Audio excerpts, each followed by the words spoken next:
योगी आदित्यनाथ की खतरनाक दहाड़ के बाद अतीक अहमद के पांचों बेटे पर एनकाउंटर का साया मंडरा रहा है। सूत्रों का कहना है कि अतीक अहमद के दो बेटों को किडनैप कर लिया गया है और उनकी हत्या के लिए योगी की तरफ से आदेश मिल चुका है। लेकिन सबसे हैरान की बात यह है कि अब ये खबर तैरने लगी है, जिसमें कहा जा रहा है कि अतीक अहमद के दो बेटों की एनकाउंटर हो चुकी है, जिसकी खबर अभी तक मीडिया में बाहर नहीं आई है। योगी की खुफिया पुलिस ने उत्तर प्रदेश में कानून व्यवस्था स्थापित करने के लिए अतीक के दो बेटों को टपका दिया है। हालांकि इस खबर की पुष्टि पूरी तरीके से नहीं हो चुकी है, लेकिन इसे 100% गलत भी नहीं कहा जा सकता।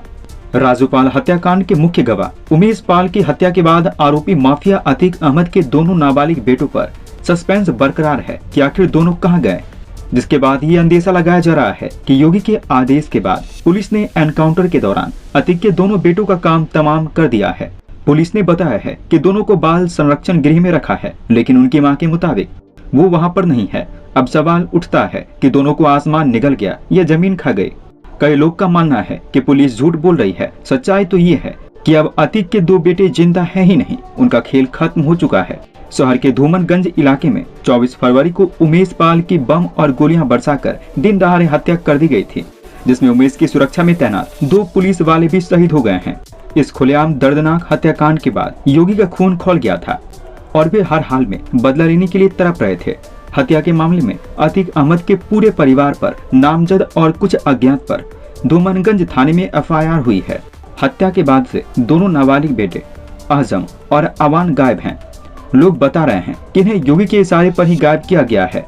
अतीक अहमद की पत्नी शाइस्ता परवीन ने जिला कोर्ट में अर्जी दाखिल कर कहा था कि पुलिस ने दोनों बेटों को पकड़कर किसी अज्ञात जगह पर छिपा दिया है और वो जानकारी नहीं दे रही है।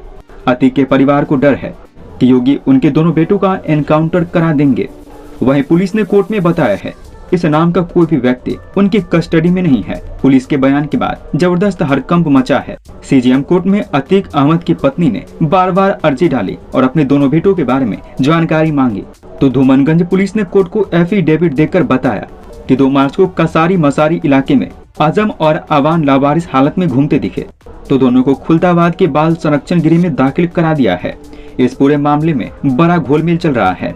इसी वजह से अतीक का परिवार डरा हुआ है और उन्हें अपने 2 बेटों के खोने का डर सता रहा है। शाइस्ता अभी भी अपने दोनों नाबालिग बच्चों की तलाश में भटक रही है। शाइस्ता का कहना है कि बाल संरक्षण गृह में भी उनके दोनों बेटे नहीं हैं। अब सवाल उठता है कि दोनों कहाँ हैं। अतीक के परिवार को पूरा यकीन हो गया है कि अब उनके दोनों बेटे जिंदा नहीं हैं। अगर वे जिंदा होते तो परिवार को जरूर खबर देते। शाइस्ता परवीन अब एक बार फिर कोर्ट पहुंची है। इस मामले में सीजीएम दिनेश कुमार गौतम ने बाल संरक्षण अधिकारी प्रयागराज और धूमनगंज थाने के प्रभारी राजेश कुमार मौर्य से रिपोर्ट तलब की है और इसकी सुनवाई 10 मार्च को होगी। अतीक अहमद के परिवार की बात करें तो पत्नी शाइस्ता परवीन, बड़ा बेटा उमर, दूसरा बेटा अली, तीसरा बेटा असद, चौथा बेटा अहजम और 5वां अवान है। उमर लखनऊ जेल में बंद है, जबकि अली इलाहाबाद सेंट्रल जेल में है। वहीं असद लॉ की पढ़ाई कर रहा था और विरासत संभाल रहा था। उमेश पाल की हत्या के बाद असद भी 2.5 लाख का इनामी बन गया है। माफिया अतीक अहमद का बड़ा बेटा उमर 12वीं में अपनी क्लास में टॉपर रहा है। दिल्ली में रहकर पढ़ाई कर रहा था और लॉ की तैयारी कर रहा था। देवरिया जेल कांड में नाम आने के बाद सीबीआई ने मुकदमा दर्ज कर उस पर 2 लाख का इनाम रखा और उमर ने सरेंडर कर दिया। दूसरा बेटा अली स्नातक की पढ़ाई कर रहा था। अली पर अपने रिश्तेदार से 5 करोड़ की रंगदारी मांगने का आरोप है। पुलिस ने जब दबिश दी तो अली फरार हो गया। अली पर पुलिस ने 50,000 का इनाम घोषित किया है। इसके बाद अली ने भी कोर्ट में सरेंडर कर दिया। वो इलाहाबाद के नैनी सेंट्रल जेल में बंद है। तीसरा बेटा असद ने इसी वर्ष 12वीं की परीक्षा पास की है और अतीक की विरासत असद ही संभाल रहा था। अतीक के चौथे बेटे आजम 12वीं और अवान 9वीं में पढ़ता था। उमेश पाल की हत्या के बाद माफिया अतीक अहमद का पूरा परिवार नामजद है। दोस्तों, यूपी में जो मामला उमेश पाल मर्डर का चल रहा है वह किसी से भी नहीं छुपा है और जिस तरीके से योगी की स्टाइल में गुनहगारों को सजा दी जा रही है वह चीज भी पूरा भारत देख रहा है। एक बार फिर योगी ने बता दिया है कि यूपी में माफियाओं के लिए कोई भी जगह नहीं है। माफियाओं को उनकी असली जगह तक पहुंचाना योगी का असली मकसद है। जिस तरीके से सदन में योगी ने शपथ खाई थी कि माफियाओं को मिट्टी में मिला देंगे, उस पर योगी ने काम करना शुरू कर दिया है और एक एक करके उमेश पाल मर्डर केस से जुड़े अपराधियों की योगी की स्टाइल में सजा दी जा रही है। अतीक अहमद यूपी का जाना माना गुंडा जो कि आज योगी का नाम सुनकर थर थर कांपता नजर आ रहा है। अतीक अहमद की तरफ से कोर्ट में जाकर यह गुहार लगाई जा रही है कि कुछ भी हो जाए लेकिन उसे यूपी ना लाया जाए, क्योंकि वह जानता है कि यूपी में योगी आदित्यनाथ का राज चलता है और एक बार वह यूपी आ गया तो उसकी सारी गुंडाई योगी अच्छे से निकाल देंगे।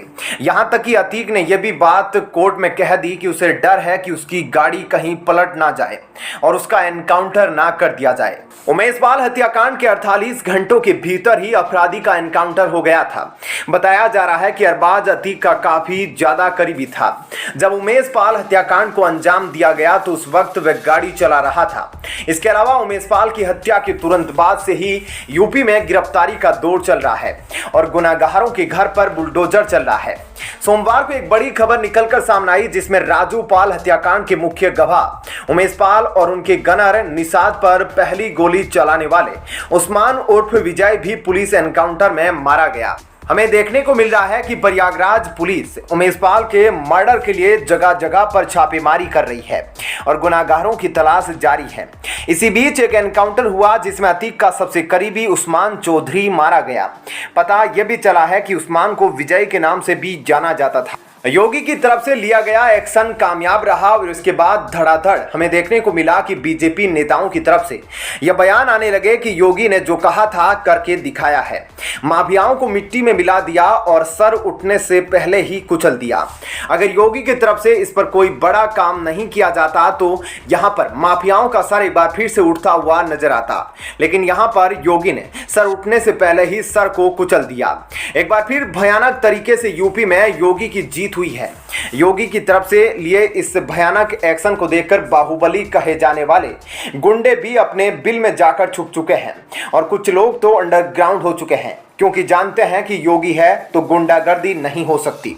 जिस तरीके का एक्शन यूपी की पुलिस की तरफ से लिया गया है उस पर यूपी की जनता गर्व महसूस कर रही है और अपने आप को सुरक्षित महसूस कर रही है, क्योंकि जिस तरीके से गुनाहगारों का योगी सरकार की तरफ से सर कुचलने का काम किया जा रहा है वह चीज यह बता रही है कि यूपी में रह रहे लोग कितना ज्यादा सुरक्षित है।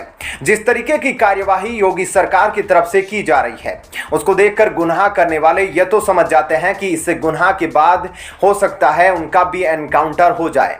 इसलिए गुनाह करने का मन बनाने वाले लोग योगी का नाम सुनकर अपना मन बदल लिया करते हैं। वैसे योगी की तरफ से की गई कार्यवाही आपको कितनी सही लगी, आप अपनी राय हमें कमेंट बॉक्स में अवश्य लिखकर बताइएगा और इस वीडियो को ज़्यादा से ज़्यादा लाइक और शेयर जरूर कीजिएगा ताकि आप तक सारी जानकारी अपडेट सबसे पहले पहुंच सके।